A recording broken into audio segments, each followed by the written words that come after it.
ಕಳೆದ ಬಾರಿ ಧಾರವಾಡದಲ್ಲಿ ನೇಮಕಾತಿಗಾಗಿ ಒಂದು ಬೃಹತ್ ಹೋರಾಟವನ್ನ ಎಲ್ಲ ಉದ್ಯೋಗಾಕಾಂಕ್ಷಿಗಳು ಕೂಡ ನಡೆಸಿದ್ರು. ಸೊ ಆ ಹೋರಾಟ ಆದ್ಮೇಲೆ ಸರ್ಕಾರ ನೇಮಕಾತಿ ಮಾಡೋ ರೀತಿ ಹೇಳಿಕೆಗಳನ್ನ ಮತ್ತು ಕೆಲವೊಂದಿಷ್ಟು ನಡವಳಿಕೆ ಕೂಡ ಸರ್ಕಾರದ ಹಂಗೆ ಇತ್ತು. ಇನ್ನೇನು ರಿಕ್ರೂಟ್ಮೆಂಟ್ ಮಾಡಿಬಿಡ್ತೀವಿ ಅನ್ನೋ ರೀತಿ ಸರ್ಕಾರ ಹೇಳ್ತು. ಆ್ಯಂಡ್ ಅದು 50% ಮೇಲೆ ಮಾಡ್ತೀವಿ, ಈಗ ಸದ್ಯಕ್ಕೆ 56 ಆಗಲ್ಲ, ಸೊ 50% ಮೇಲೆ ನೇಮಕಾತಿಗಳನ್ನ ಆರಂಭಿಸ್ತೀವಿ ಅಂತೆಲ್ಲ ಹೇಳಿದ್ರು. ಯಾವಾಗ ಇವ್ರು ಹಿಂಗೆ ಹೇಳಿದ್ರು ಒಳ ಮೀಸಲಾತಿ ಸದ್ಯಕ್ಕೆ ಅನ್ವಯ ಆಗಲ್ಲ, ನೆಕ್ಸ್ಟ್ ನೇಮಕಾತಿಗಳಿಗೆ ಮಾಡ್ತೀವಿ ಅಂತ, ಈ ಕಡೆ ಒಳ ಮೀಸಲಾತಿ ಹೋರಾಟಗಾರರು ಕೂಡ ಸ್ವಲ್ಪ ಅಲರ್ಟ್ ಆಗಿ ಹೋರಾಟಗಳನ್ನ ಶುರು ಮಾಡಿದ್ರು. ಈಗಾಗಲೇ ಜಿಲ್ಲಾವಾರ ಹೋರಾಟಗಳು ನಡೀತಾ ಇದೆ. ಒಳ ಮೀಸಲಾತಿ ಅನುಷ್ಠಾನಗೊಳಿಸಿನೇ ನೇಮಕಾತಿಗಳನ್ನ ಮಾಡಿ ನೀವು ಅಂತೇಳಿ ನಾಳೆ ಫ್ರೀಡಂ ಪಾರ್ಕ್ ಅಲ್ಲೂ ಕೂಡ ಈಗ ಹೋರಾಟಕ್ಕೆ ನಿಗದಿ ಮಾಡಿಕೊಂಡಿದ್ದಾರೆ. ಮತ್ತೆ ಬೇರೆ ಬೇರೆ ಜಿಲ್ಲೆಗಳಲ್ಲಿ ಹೋರಾಟ ನಡೀತಾ ಇದೆ. ನೋಡಿ, ಸರ್ಕಾರಕ್ಕೆ ನಾಚಿಕೆ ಮಾನ ಮರ್ಯಾದೆ ಅನ್ನೋದು ಏನಾದ್ರೂ ಇದ್ದಿದ್ರೆ ಈ ರೀತಿ ಸುಳ್ಳುಗಳನ್ನ ಹೇಳೋಕೆ ಹೋಗ್ತಾ ಇರಲಿಲ್ಲ. ಇದರಲ್ಲಿ ಯಾಕೆ ಇಷ್ಟೊಂದು ಸುಳ್ಳುಗಳನ್ನ, ನಾಟಕೀಯ ಬೆಳವಣಿಗೆಗಳನ್ನ ಮಾಡೋ ಅವಶ್ಯಕತೆ ಇದೆ? ಆಗಲ್ಲ ಅಂದ್ರೆ ಆಗಲ್ಲ, ನಾವು ಒಳ ಮೀಸಲಾತಿ ಆದಮೇಲೆ ನೇಮಕಾತಿ ಮಾಡ್ತೀವಿ ಅನ್ನುವಂಥದ್ದನ್ನ ಸ್ಪಷ್ಟವಾಗಿ ಹೇಳಬೇಕು. ಇಲ್ಲ 50 ಮೇಲೆ ರೆಕ್ರೂಟ್ಮೆಂಟ್ ಮಾಡ್ತೀವಿ ಅಂದ್ರೆ ನಾಳೆನೇ ಅಧಿಸೂಚನೆ ಹೊರಡಿಸ್ಬೇಕು. ಅದನ್ನ ಬಿಟ್ಟು ಸಚಿವರ ಮತ್ತು ಕೆಲವೊಂದಿಷ್ಟು ನಾಯಕರ ಪ್ರಭಾವಕ್ಕೆ, ಒತ್ತಡಕ್ಕೆ ಒಳಗಾಗಿ ದಿನಕ್ಕೊಂದೊಂದು ಸ್ಟೇಟ್ಮೆಂಟ್ಗಳನ್ನ ಕೊಟ್ಕೊಂಡು ಹೋದ್ರೆ ಇಲ್ಲಿ ಲಕ್ಷಾಂತರ ಜನ ಉದ್ಯೋಗಾಕಾಂಕ್ಷಿಗಳೇನು ನಿಮ್ಮ ಕಣ್ಣಿಗೆ ಹೆಂಗೆ ಜೋಕರ್ಗಳ ತರ ಕಾಣ್ತಾ ಇದ್ದಾರೆ. ಪ್ರತಿ ಬಾರಿ ಕೂಡ ಹೋರಾಟ ಮಾಡಿದಾಗೆಲ್ಲ ಒಂದೊಂದು ನೆಪಗಳನ್ನು ಹೇಳಿ ಅವರ ಹೋರಾಟವನ್ನು ನಿಯಂತ್ರಿಸಿ ಆಮೇಲೆ ನೀವು ಮನ್ಸಿಗೆ ಬಂದಾಗ ಮಾಡ್ಕೊಂಡು ಕೂತ್ಕೊಂಡ್ರೆ 56th ಕೋರ್ಟಲ್ಲಿದೆ. ಸೊ ಅದು ಇನ್ನೂ ಕೂಡ ಫೈನಲ್ ಆಗಿಲ್ಲ, ಅಲ್ಲಿ ಅವಕಾಶ ಕೂಡ ಸಿಗಲ್ಲ 56 ಮೇಲೆ. ಇನ್ನು 50% ಮೇಲೆ ಮಾಡೋಕೆ ನಿಮ್ಗೆ ಏನು ಸಮಸ್ಯೆ ಆಗ್ತಾ ಇದೆ ಅಂತ, ಯಾವ ಒತ್ತಡ ಬೀಳ್ತಾ ಇದೆ? ಇನ್ನೊಂದು ಕಡೆ ಈ ಕಡೆ SC ಮತ್ತು ST ಎರಡೂ ಸಮುದಾಯದವರು ಕೂಡ ಮೀಸಲಾತಿಯನ್ನು ಬಿಟ್ಕೊಡೋದಕ್ಕೆ ರೆಡಿ ಇಲ್ಲ. ಕಾರಣ, ನಾವು ಮೀಸಲಾತಿಯನ್ನು ನೀವು ಕಾನೂನುಬದ್ಧಗೊಳಿಸಿ ಆ್ಯಂಡ್ ನಮಗೆ ಕೊಟ್ಟಿರೋದನ್ನ ವಾಪಸ್ ತಗೊಳ್ಬೇಡಿ ಅಂತ ಅವ್ರು ಕೇಳ್ತಾ ಇದ್ರು ಅವ್ರ ಹಕ್ಕನ್ನು. ಮತ್ತೆ ಈಗ ಏನು ಮಾಡತ್ತಂಗಾರೆ ಸರ್ಕಾರ? ಹೇಳಿರುವಂಥದ್ದು ಸುಳ್ಳ? ನೀವು ಮಾಡಲ್ಲ ಅಂದಿದ್ರೆ ಇನ್ನೊಂದು ದೊಡ್ಡ ಮಟ್ಟದಲ್ಲಿ ಹೋರಾಟ ಮಾಡ್ತಾ ಇದ್ರು, ಇನ್ನೇನೋ ಮಾಡ್ತಾ ಇದ್ರು. ಅದನ್ನ ಶಾಂತಗೊಳಿಸಿ ಎಲ್ಲ ಉದ್ಯೋಗಾಕಾಂಕ್ಷಿಗಳಿಗೆ ಭರವಸೆ ಕೊಟ್ಟು, ಈಗ 27ನೇ ತಾರೀಕು ಮತ್ತೊಂದು ಸಭೆ ಇದೆ, ಸೊ ಅಲ್ಲಿವರೆಗೂ ಯಾವ ನೇಮಕಾತಿ ಮಾಡಲ್ಲ, ಮತ್ತೆ ಇನ್ನೊಂದು 27ನೇ ತಾರೀಕು, ಹಿಂಗೆ ಎಷ್ಟೊಂತ ಕಾಯ್ದೆ? ಇಲ್ಲಿಗೆ 2-3 ವರ್ಷ ಆಯ್ತು. ನೇಮಕಾತಿ ವಿಷಯದಲ್ಲಿ ಕಾದು ಓದೋ ಆಸಕ್ತಿಯನ್ನು ಕಳ್ಕೊಂಡು ಬಿಟ್ಟಿದ್ದಾರೆ ಎಷ್ಟೋ ಜನ ಪ್ರಾಣ ಕಳ್ಕೊಂಡ್ರು. ಯಾಕೆ ಈ ರೀತಿ ಸರ್ಕಾರ ಮಾಡ್ತಾ ಇದೆ ಅನ್ನೋದು ಒಂದು ಸ್ಪಷ್ಟವಾಗಿ ತಿಳಿತಾ ಇಲ್ಲ.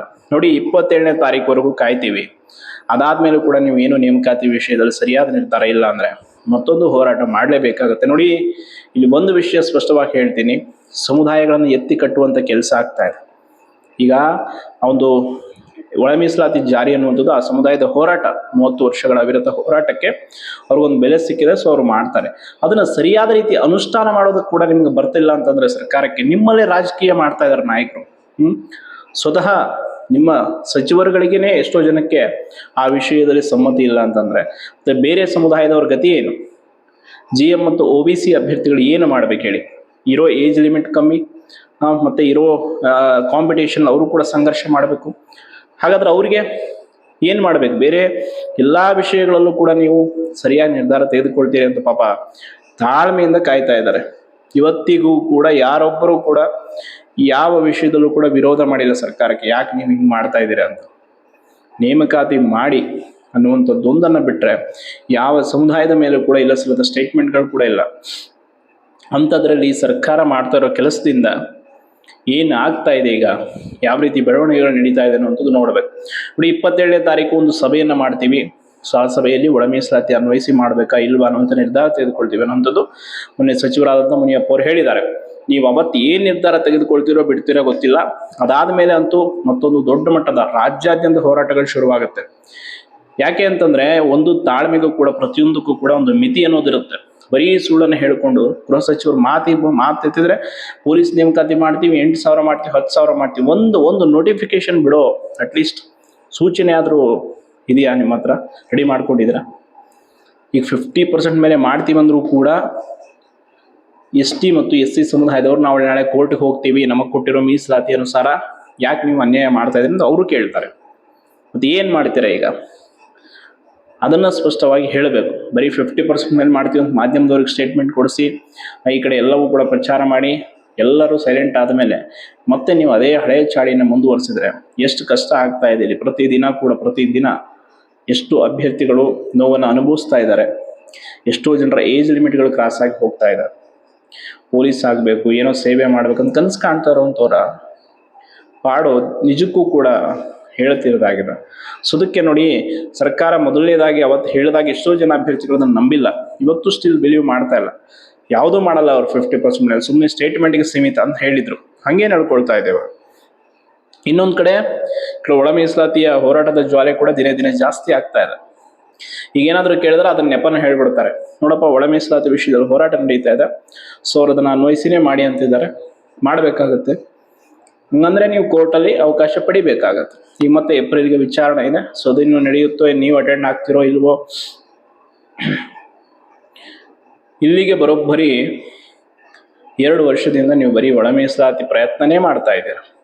ಬೇರೆ ರಾಜ್ಯಗಳೆಲ್ಲ 1 ವರ್ಷದಲ್ಲೇ, 1 ವರ್ಷಕ್ಕಿಂತ ಕಡಿಮೆ ಅವಧಿಯಲ್ಲೇ ಅಲ್ಲಿ ಅನುಷ್ಠಾನ ಮಾಡಿಬಿಟ್ಟು ಹೋಗಲ್ಲ. ಬಟ್ ಯಾಕೆ ನಮ್ಮ ಸರ್ಕಾರಕ್ಕೆ ಯಾಕೆ ಇದು ಆಗ್ತಾ ಇಲ್ಲ? ಸೊ ಏನು ಸಮಸ್ಯೆ ಅಂತದ್ದೇನು ಅಂದರೆ, ಇವರಲ್ಲಿ ಸರಿಯಾದ ಇಚ್ಛಾಶಕ್ತಿ ಇಲ್ಲ, ನಾಯಕರ ನಡುವೆ ಸಮನ್ವಯತೆ ಇಲ್ಲ, ತಮ್ಮ ನಡುವೆನೇ ಕಿತ್ತಾಟಗಳು. ಹಿಂಗಾದರೆ ಪಾಪ ಬೇರೆ ಸಮುದಾಯದವ್ರ ಗತಿ ಏನು ಹೇಳಿ? GM ಮತ್ತು OBC ಅಭ್ಯರ್ಥಿಗಳಿಗೂ ಕೂಡ, ಅವ್ರಿಗೂ ಕೂಡ ನ್ಯಾಯ ಬೇಕು ತಾನೆ, ಅವರು ಕಷ್ಟಪಟ್ಟು ಓದಿದ್ದಾರೆ. ಸೊ ಇಲ್ಲಿ ಯಾರೂ ಕೂಡ ಒಳ ಮೀಸಲಾತಿಯನ್ನು ವಿರೋಧಿಸ್ತಾ ಇಲ್ಲ, ಹೆಚ್ಚುವರಿ ಮೀಸಲಾತಿಯನ್ನು ವಿರೋಧಿಸ್ತಿಲ್ಲ, ಅದನ್ನು ಕಾನೂನುಬದ್ಧಗೊಳಿಸಿ ಅಂತ ಕೂಡ ಎಲ್ಲರೂ ಬೇಡಿಕೆ ಇತ್ತು.